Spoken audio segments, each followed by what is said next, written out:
अरे दम धर नच खतिर बतरी काजल मेकअप करे में उतबाड़ी होनी बैचल। बाबू मेकअप ढेर भइल, चलो भैया बोलिला उन्होंने पैसा मिली फिर 2 रुपया दिबैब। अरे अब की पारी तार जंगला केवाड़ी कुल लग जाई, चिंता जिन करो। अच्छा रुको चलो तनी दौरा में डेग डाली। Presented by Adishakti films. न बनी अंबानी जी जानो तो सभाबानी जी के झूठो के फैलतानी रहुआ न ले ले कुछ बानी जी। ए धरी न जबरी कलाई साफ साफ बतियाई माला पता न दियाई। अरे मुँह खोल के मांगा मुँह मांगा जानू दा ए ब्यास मान न जा। अरे फेंकू हो गया औरी देहब कुछ ही ना। क्या दीजिएगा? 2 रुपया हो 2 रुपया आ गए औकात पर। 2 रुपया हो 2 रुपया हम जानत नहीं। बोरा में अकेले 2 रुपया हो बोरा में अकेले 2 रुपया हो उमर हिला के पौने 2 रुपया। बोरा में अकेले 2 रुपया उमर हिला के पौने 2 रुपया।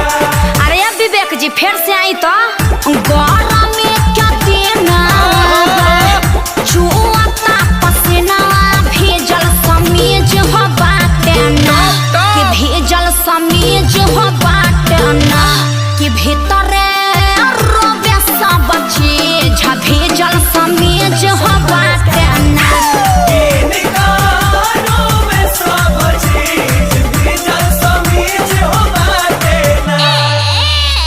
सुनले बानी तोहरता बहुते हो खता कमाई हो 1000 2000 जे दे देब तोहरो न कुछ घट जाई हो। जवानी अथनी पकैले बाडू कांडी बोला काहे अतना हाई बजट के करे लूटी। अरे बोला भैया दाए जान भैया तो हमर होवे। हाँ तो फ्री में मजा लेबा छोड़ी हमार अब पीछा लेब न परीक्षा तनी दूरी बनाई।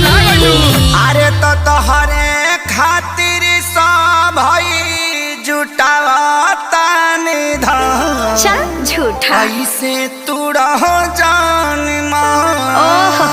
अरे होई पगली के पाछा पगली झर पर का ब्यास। हाँ तो तहार कहे भभाता 2 रुपया हो 2 रुपया का खा 2 रुपया हो 2 रुपया कहत जा।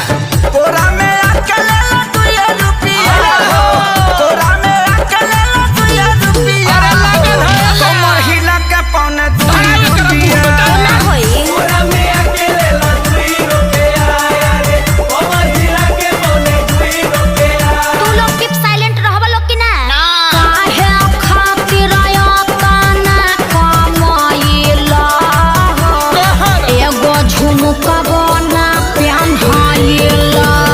जीवन बीमा तोहरो कराई हो समय करा दस सब बेनाई। हाँ तो एगो हाई हिल के सैंडल किनवा दलो। सुननी हरो डनली गली क्या ठीका तोहरो तक तने चले हो। ठीक सुन लिया। त कंजूस क्या पहले तू बाड़ा रुपया करोड़ों बा भले हो। अरे अचल संपत्ति हो प्रभु तू राज सुन करे चले कबेर हमरो बना दो मिजान। सुन सुगीना त जीवन भर बैठी के छिरबू पिया। अच्छा अखिलेश खेसारी है ने आई आपका श्याम क्या बोलाई रात भगाना शहर से लेकर गवाई। शहर तक बाजेला। अरे धन धन्य कैलू दिल से बाटे धन्यवाद। वेलकम जादव जी। रह जीवन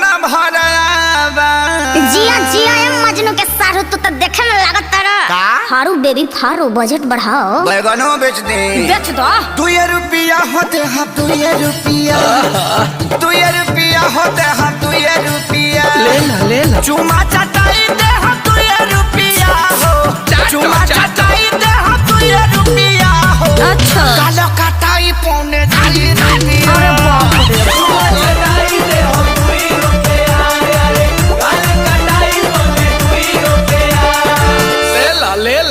अरे बाजार खत्म करो लोग, जा अपना घर।